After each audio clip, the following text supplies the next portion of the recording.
Hey, what's going on out there, YouTube family? This is Sammy Leggy here representing Team JVS. This is another anime series review. So, there's no second season to this. There's no spinoff that I know of. But the name of this is called Golden Time, and I'll read the synopsis for you. Banri Tada is a freshman in Tokyo Law School. After an accident, he suffers a severe memory loss. Despite this incident, he befriends fellow freshman Mitsuo, which leads him to a beautiful yet obsessive Koko Kaga. So, what did I think about this? I actually really. The thing about this was that there was a scene that happened maybe around like the third to the last episode that it was so captivating to me that I was like, I have to know what's the context behind this. And essentially, it was a scene between Bonri and his childhood friend, Linda. And in the scene, it's basically him letting her know so much that he feels alone, that he feels abandoned, and like she's on this defensive take, and she's just like, almost like ready to pounce on him and hurt him. And I was kind of like, what is her deal? And I was like, it's evident that there's emotions here, there's raw emotions here, and it was so well executed and so well like voice acted and so well like animated, that I was like, man, I gotta see where this goes. Like, how did we get here? You know what I mean? And not just that, like, even with the context behind that one scene, it was kind of like he alluded that he had lost all track of his memory, and that, you know, she didn't run for him. She didn't look for him. She didn't try to help him. You know, and like I was like, what in the world? And it's like I immediately started becoming shipper of the two just off of that premise, because I was like, man, that's so sad. What I did not suspect was that by the time I got to that scene, that I would feel so much emotional weight. And not just for, you know, the main character, Bonri, because I'll get to him in a second, because his character dissection is some of the most interesting that I probably have ever heard of any anime character in a long time. Like, emotionally, like, I really feel bad for this man. But even for the girl, Linda, like, when I think back to just the beginning of the series and kind of like her first encounter with seeing him, talking with him, and just her being so, you know, not cold, but just distant. But yet, every single time you would see him have these, like, prolific, like, specific memories of her. Like, just how, you know, they were so close, and how, like, there's this unspoken bond, and how, like, you know, like, just so many different moments of making you understand why and how he fell in love with her. To the point that by the end we get to that scene, I just felt horrible for her. Like, I was like, I felt so bad for her, but at the same time, I'm conflicted. And this is the thing about this show. I really liked it. First off, I'm going to go ahead and say it out the rip. I really did enjoy it. I think that every single character they did pick up on, they did a really good job with. And it added different layers to the resonance of the show. But it was kind of like, it was blended in this real world of confliction of where your loyalties lie. You know, kind of what I'm dealing with this whole domestic girlfriend situation. I'm probably sure that's how it's going to end up. But with Linda, take for example, even though I feel so bad for her, like she showed in one of the episodes where it was a flashback and Bonri remembered a little bit, or I think it was recalled to him from Linda, you know, what happened to her brother, and like how her brother got cheated on, and how she had the option of really just going and doing something about it and choosing to tell him. But she didn't want to hurt his heart. She didn't want to put him in a bad place. So she allowed herself to suffer with that reality. And that was one thing that she held against Bonri, because she said to Bonri, look, don't ever like, he said he would never forget. Like, he would always have her back. Like, it's not her cross to bear alone, that she would never be alone. But yet he did leave. Like, he emotionally left, and he mentally left. Like, he doesn't remember. And so with that situation, like that was almost like prophetic to her circumstance when it comes to Bonry, because she chose, to take that brunt. She chose to, deny herself, or deny herself what she really feels or what she maybe had felt for his sake. It didn't make sense to me, because at the end of the day, like, that doesn't help him. It still puts him in this place of, like, he's stuck. There's this one metaphor that he left at one of the last episodes, I think, where he was basically, it was an analogy about the way that Linda, thought about him. It's that basically, even memories or not, he's stuck at that bridge because he never got the answer that he wanted. And that's where Linda left him. And it wasn't so much that she left him alone, but she never gave him the actual response that he needed to move forward or move back. And I think even Bonry, there was this really great line where it's basically like Bonry was talking with himself. It's like eventually the past meets with the present and the present moves forward. And I thought that was so interesting, because going back to Bonry, one of the things that was so heartbreaking about his story is that he's comfortable where he is now. Like, he knows that he has a mental condition. He knows that he doesn't have full use of his memories. But he's able to make new memories. He is able to make new friends. Like, he's, unapologetically different than who he was. Like, it's funny watching those flashbacks and seeing, like, people with the way they describe him and what he was. Because he very much so has grown up. Like, he very much so has become a different and almost, I would say, better person at this point in his life. But it's hard to watch because there's this shadow version of himself that's, like, at odds with him. Because he feels as though he's being abandoned. He's being, like, forsaken. And basically forgotten. Literally forgotten. And it's like, there's moments where his subconscious was like, yo, I'm gonna curse you. Like, I was like, gosh, dog. And it's kind of like, it was sad because the more he would move forward with, relationships and communications, specifically relationships though, like, the part of his recesses of his mind were just like dead inside. Like, it was like, he gave up. Like, the part of himself that he needed to move forward gave up. So he's like literally stuck. And these moments where he started to get his memories back, bro, like, that was every single time that happened was heartbreaking.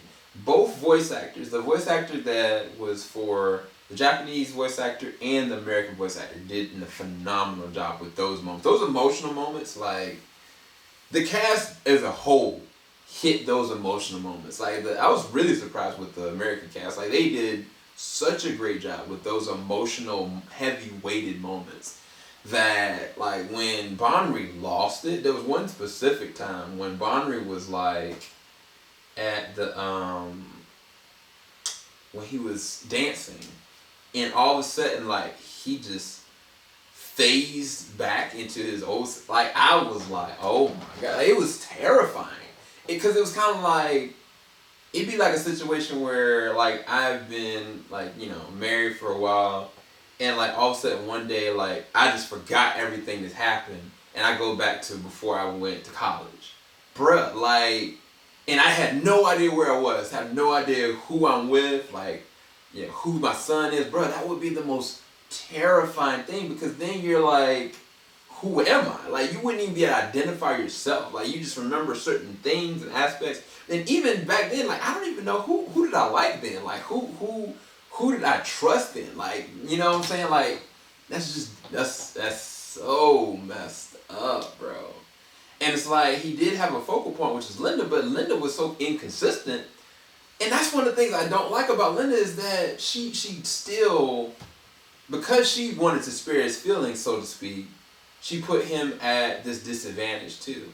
And then the thing I love also about this series, the other side characters like Nana, who was like this goth, like, heavy metal chick that I was kind of like, yo, she's random.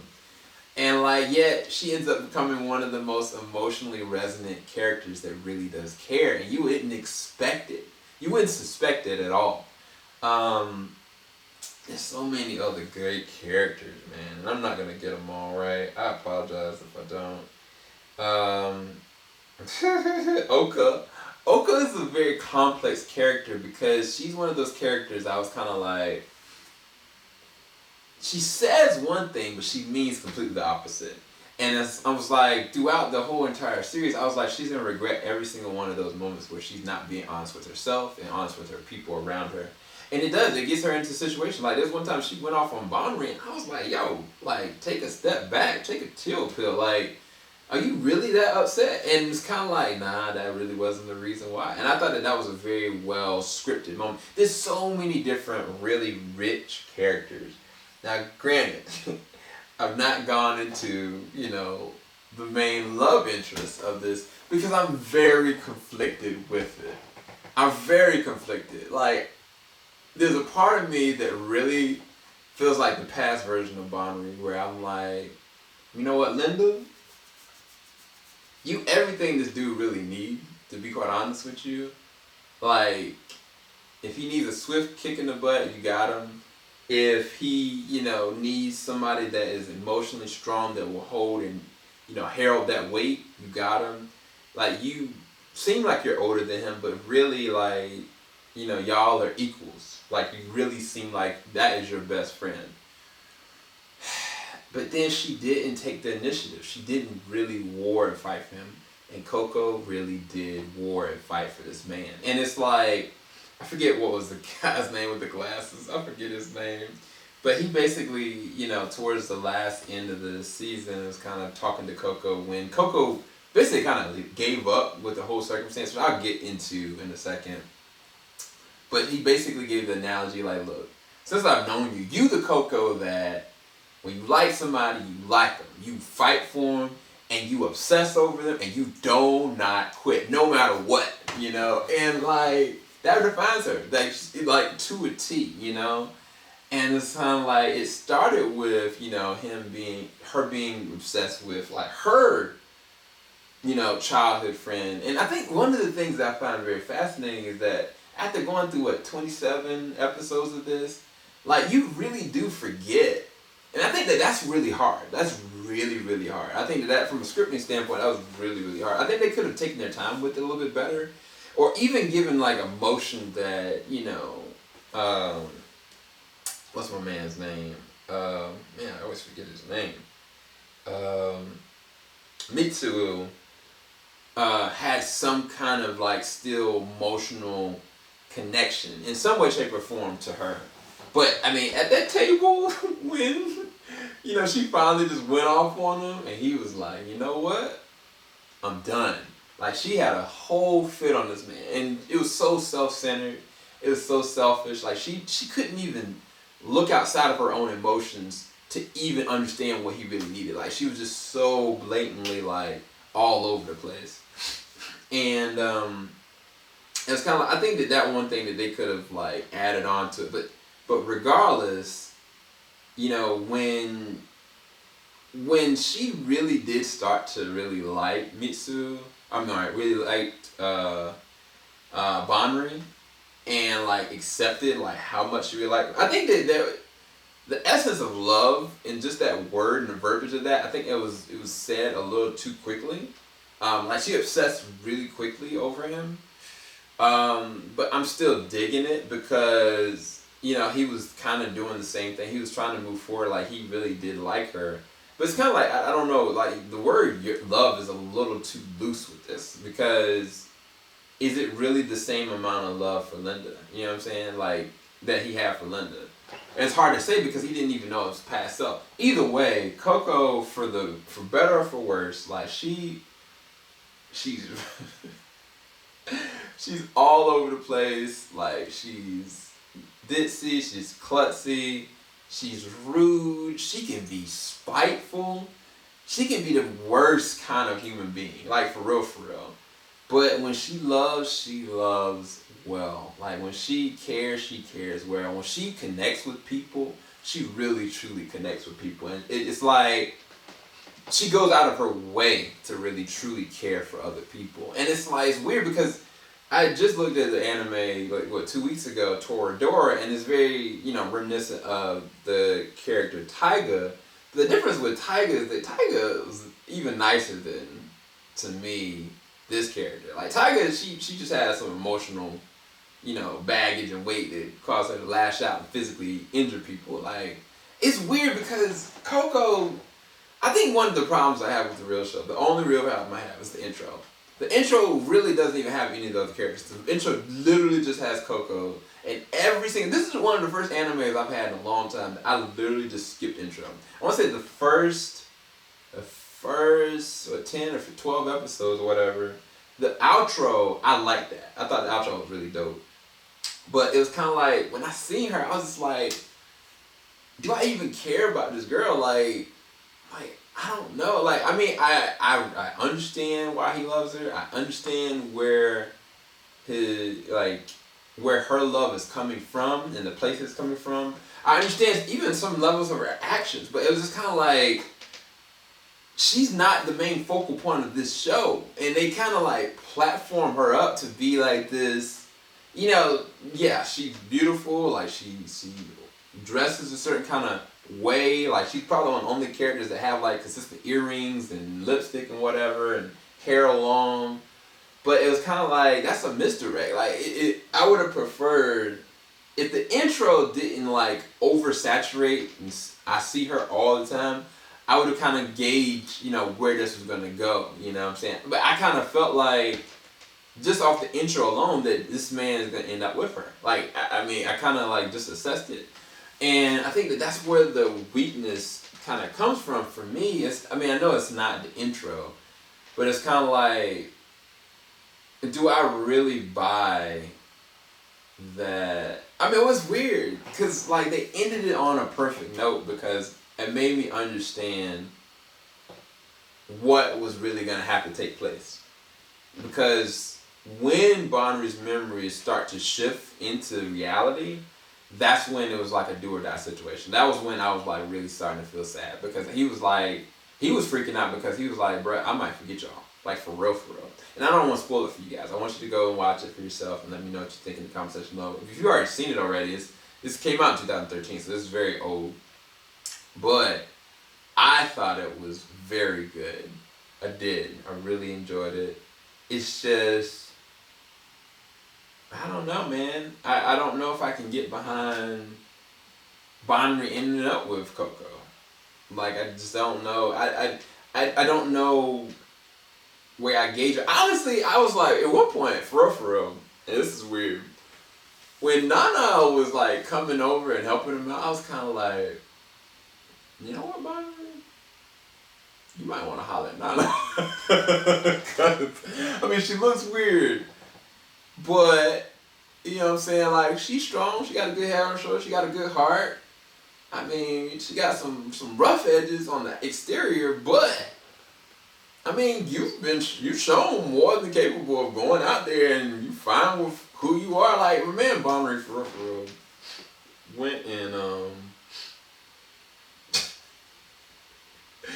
this man went and helped out Mitsu by making somebody approaching him perceive that it was a girl, making the girl believe that Bonri was Mitsu's boyfriend. And like, he was just like played it off. And I was just like, yeah, this boy Bonri crazy, bro. Like, for real. But again, I really do enjoy it. I have a really fun time with it. I think that when the emotional moments hit, they really hit. I think the problem that I have that I can't shake is that if I was in Coco's space, in her position, I wouldn't know what to do with it either. I really wouldn't, because the circumstances that Bonri was really going through, like, that's a lot to accept. Like, you trusting somebody with your heart, but you don't even know if they're gonna remember you tomorrow. You know what I'm saying? Like, you don't even know if they're gonna like leave you tomorrow. You don't know, how dangerous they might be. You know what I'm saying? Like, you just don't know. Like, there was a couple different encounters that I was just like I don't know. Like, I felt for Coco. Like, throughout, I honestly felt for everybody. Like, don't get me twisted. I think the problem is I just was like, when at the end of the day, did I really accept Coco as his soulmate. I don't know that I did. And I don't know if that would have changed if there was a second season or not. Like, I feel like they did a fully rounded out season. Honestly, this anime I'm watching right now, Future Diary, I feel in the same way. Like this Future Diary doesn't need another season. Unless they throw some wrench at me that I don't know, but it didn't look like it needed another season, for real, for real. Either way, hope y'all enjoyed this reaction, this review. Definitely go and subscribe, hit that bell button. Got any more questions, let me know in the comment section below. Talk to you guys soon. Keep it locked. JVS Wing, stop. Peace to you guys.